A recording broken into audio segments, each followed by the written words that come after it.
بہرحال وہ عزم کے پختہ معلوم ہوتے تھے اور ان کا جوش و خروش بتا رہا تھا کہ وہ کچھ کر کے ہی مصر سے نکلیں گے یا جانیں قربان کر دیں گے۔ باقی 18 تو فوج کے منتخب آدمی تھے۔ انہوں نے جلتے ہوئے جہازوں سے جانیں بچائی تھیں اور بڑی مشکل سے واپس گئے تھے۔ انہیں انعام کا لالچ تو تھا ہی، یہ مسلمانوں سے اس ذلت آمیز شکست کا انتقام بھی لینا چاہتے تھے۔ یہی جذبہ تھا جس کے جوش سے وہ اندیکھی منزل کی سمت پیدل ہی چل پڑے۔ دوپہر کے وقت ایک گھوڑا سوار صلاح الدین ایوبی کے ہیڈ کوارٹر کے سامنے جا رکا۔ گھوڑا پسینے میں شرابور تھا اور سوار کے منہ سے تھکن کے مارے بات نہیں نکل رہی تھی۔ وہ گھوڑے سے اترا ہی تھا کہ گھوڑا زور سے کانپ کر وہیں گر پڑا اور مر گیا۔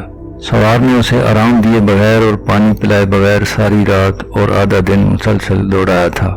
سلطان ایوبی کے محافظوں نے سوار کو پانی پلایا، بات کرنے کے قابل ہوا تو اس نے کسی سالار یا کماندار سے ملوانے کا کہا۔ سلطان ایوبی خود ہی باہر آ گیا۔ سوار اسے دیکھ کر اٹھا اور سلام کر کے کہا، سلطان بری خبر لایا ہوں۔ سلطان نے اسے اندر لے جا کر کہا، خبر سناؤ۔ قیدی لڑکیاں بھاگ گئی ہیں، ہمارا پورا دستہ مارا گیا ہے، مرد قیدیوں کو ہم نے جان سے مار دیا، میں اکیلا بچ کر نکلا ہوں، مجھے معلوم نہیں حملہ آور کون تھے، ہم مشعلوں کی روشنی میں اور وہ اندھیرے میں، اندھیرے سے تیر آئے اور میرے تمام ساتھی ختم ہو گئے۔ یہ قیدیوں کے محافظوں کے دستے کا وہ آدمی تھا جو اندھیرے میں غائب ہو گیا تھا اور سوڈانیوں کا گھوڑا کھول کر بھاگ آیا تھا۔ اس نے گھوڑے کو بلا رکے سر پر دوڑایا تھا اور اتنا طویل سفر آدھے سے بھی تھوڑے وقت میں طے کیا تھا۔ سلطان ایوبی نے علی اور فوج کے ایک نائب سالار کو بلایا اور محافظ سے کہا، اب ساری بات سنائے۔ اس نے کیمپ سے روانگی سے بات شروع کی، اپنے کمانڈر کا ایک قیدی لڑکی کے ساتھ دل بہلانا، قیدیوں سے لاپرواہ ہونا اور راستے میں جو کچھ ہوتا رہا آخر تک سب بتا دیا۔ حملہ آور کے بارے اسے نہیں معلوم تھا۔ سلطان ایوبی نے علی اور نائب سالار سے کہا، اس کا مطلب ہے صلیبی چھاپہ مار مصر کے اندر موجود ہے۔ علی نے کہا، ہو سکتا ہے، اور یہ صحرائی ڈاکو بھی ہو سکتے ہیں، اتنی خوبصورت 6 لڑکیاں ڈاکوؤں کے لیے بڑی کشش ہیں۔ سلطان نے کہا، آپ نے اس کی بات غور سے نہیں سنی۔ اس نے کہا، مرد قیدی لاشوں کے ہتھیار اٹھا لائے تھے اور محافظوں کو قتل کرنے لگے تھے۔ محافظوں میں سے 2 نے انہیں تیروں سے ہلاک کر دیا، اس کے بعد ان پر حملہ ہوا۔ اس سے یہی ظاہر ہوتا ہے صلیبی چھاپہ مار ان کے تعاقب میں تھے۔ نائب سالار نے کہا، سلطان محترم، وہ کوئی بھی تھے، فوری کرنے والا کام یہ ہے کہ اس عسکری کو رہنمائی کے لیے ساتھ بھیجا جائے اور کم از کم 20 تیز رفتار گھوڑ سوار تعاقب کے لیے بھیجے جائیں۔ یہ بعد کی بات ہے، وہ کون تھے؟ علی نے کہا، میں اپنے ایک نائب کو ساتھ بھیجوں گا۔ سلطان نے کہا، اس عسکری کو پہلے کھانا کھلاؤ، اسے تھوڑی دیر آرام کر لینے دو، تب تک 20 سوار تیار کرو، ضرورت سمجھو تو زیادہ سوار بھیج دو۔ محافظ نے کہا، میں نے جہاں سے گھوڑا کھولا تھا وہاں 8 گھوڑے بندھے تھے، وہاں کوئی انسان نہیں تھا، حملہ آور وہی ہو سکتے ہیں، اگر گھوڑے 8 تو وہ بھی 8 ہی ہوں گے۔ نائب سالار نے کہا، چھاپہ ماروں کی تعداد اتنی ہی ہوگی، ہم انشاءاللہ انہیں پکڑ لیں گے۔ سلطان نے کہا، یہ یاد رکھو، وہ چھاپہ مار ہیں اور لڑکیاں جاسوس، اگر تم ایک جاسوس یا چھاپہ مار کو پکڑ لو تو سمجھ لو تم نے دشمن کے 200 عسکری پکڑ لیے ہیں۔ میں ایک جاسوس کو ہلاک کرنے کے لیے دشمن کے 200 عسکریوں کو چھوڑ سکتا ہوں۔ ایک عورت کسی کا کچھ نہیں بگاڑ سکتی، مگر ایک جاسوس اور تخریب کار عورت اکیلی پورے ملک کا بیڑا غرق کر سکتی ہے۔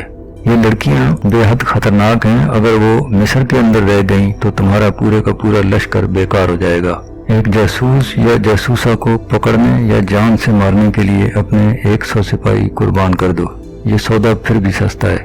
چھاپہ مار اگر نہ پکڑے جائیں تو مجھے پرواہ نہیں، ان لڑکیوں کو ہر قیمت پر پکڑنا ہے، ضرورت سمجھو تو تیروں سے انہیں ہلاک کر دو، زندہ نکل کر نہ جائیں۔ 1 گھنٹے کے اندر 20 تیز رفتار سوار روانہ کر دیے گئے۔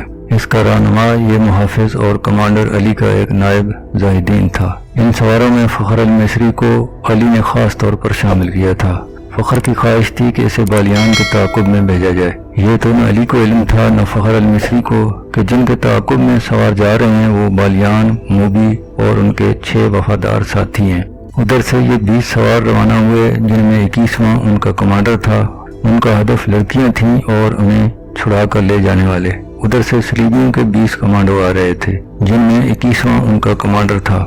ان کا بھی ہدف یہی لڑکیاں تھیں، مگر ان کی کمزوری یہ تھی کہ وہ پیدل آ رہے تھے۔ دونوں پارٹیوں میں سے کسی کو بھی معلوم نہ تھا کہ جن کے تعاقب میں وہ جا رہے ہیں کہاں ہیں۔ صلیبیوں کی کمانڈو پارٹی اگلے روز سورج غروب ہونے سے کچھ دیر پہلے خاصا فاصلہ طے کر چکی تھی۔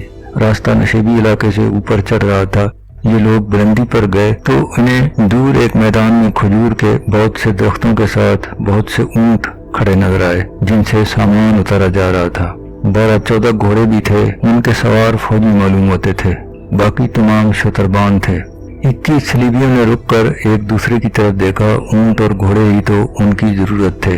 ان کے کمانڈر نے کہا، ہم سچے دل سے صلیب پر قسم کھا کر آئے ہیں، وہ دیکھو صلیب کا کرشمہ، یہ معجزہ ہے، خدا نے آسمان سے تمہارے لیے سواری بھیجی ہے۔ تم میں سے جس کے دل میں کسی بھی گناہ کا یا فرض سے کوتاہی کا یا جان بچا کر بھاگنے کا خیال ہے، فوراً نکال دو۔ خدا کا بیٹا جو مظلوموں کا دوست اور ظالموں کا دشمن ہے، تمہاری مدد کے لیے آسمان سے اتر آیا ہے۔ سب کے چہروں پر سے تھکن کے آثار کی جگہ رونق آ گئی۔ انہوں نے ابھی اس پہلو پر غور ہی نہیں کیا تھا کہ اونٹ اور گھوڑے جن کے ساتھ اتنے زیادہ فوجی اور شتربان ہیں حاصل کیسے کریں گے۔ یہ 100 کے لگ بھگ اونٹوں کا قافلہ تھا جو محاذ پر فوج کے لیے راشن لے جا رہا تھا۔ چونکہ ملک کے اندر دشمن کا کوئی خطرہ نہیں تھا، اس لیے قافلے کی حفاظت کا کوئی خاص اہتمام نہیں کیا گیا تھا۔ صرف 10 گھوڑ سوار ساتھ بھیج دیے گئے تھے۔ شتربان نہتے تھے، ابھی چھاپہ مار اور شب خون مارنے والے میدان میں نہیں آئے تھے۔ صلیبیوں کے یہ 21 آدمی پہلے چھاپہ مار تھے، یا اس سے پہلے صلاح الدین ایوبی نے شب خون کا وہ طریقہ آزمایا تھا جس میں تھوڑے سے سواروں نے سودانیوں کی فوج کے عقبی حصے پر حملے کر کر ان کے پشتے لگائے تھے۔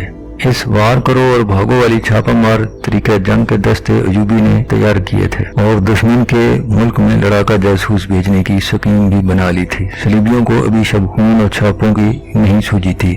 کسی نجی قافلے کو ڈاکو بعض اوقات لوٹ لیا کرتے، سرکاری قافلے ہمیشہ محفوظ رہتے، اسی لیے فوجیوں کے رسد کے قافلے پہلے بھی اسی علاقے سے بے خوف و خطر جا چکے تھے۔ حفاظتی اقدامات کی ضرورت نہیں سمجھی جاتی تھی۔ یہ قافلہ بھی خطروں سے بے پرواہ محاذ کو جاتے ہوئے رات کے لیے یہاں پڑاؤ کر رہا تھا، اس سے بے خبر کہ تھوڑی ہی دور قافلے کے لیے بہت بڑا خطرہ آ رہا تھا۔